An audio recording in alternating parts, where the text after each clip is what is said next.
Hello, hello. So this is the Craft Talk video on what I like to call nuggets of truth.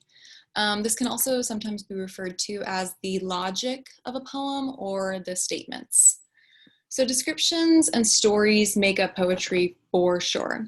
However, we often look for in poems the so what element. What does this poem tell me about the world? What are the fundamental truths that this poem is trying to expose to me? What knowledge can I take away from this poem that will let me see the world a bit differently? Nuggets of truth are the universal statements about the world and our human experience.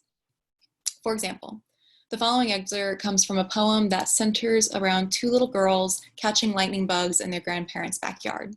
One of the girls, the speaker, forgets to poke air holes in the container she caught fireflies in. When she wakes up the next morning, all the fireflies have died. The speaker, much older and reflecting upon this experience, states, "To capture beauty is to kill it.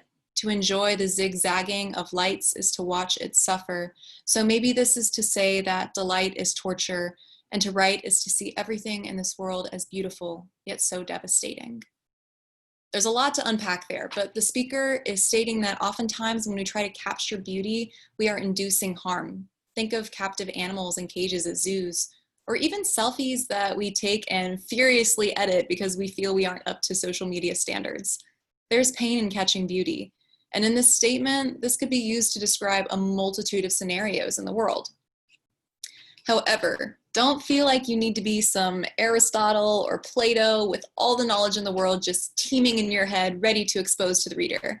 It's okay to not know things. Some of my favorite poems admit their mistakes and confusions.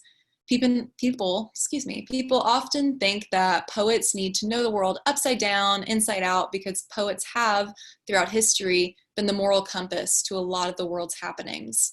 However, admitting, "I don't remember my grandpa's face except the gauze that hung from his chin," is much more genuine than trying to create this ornamental description. We trust a writer that seems human, that seems imperfect like us, who doesn't know everything.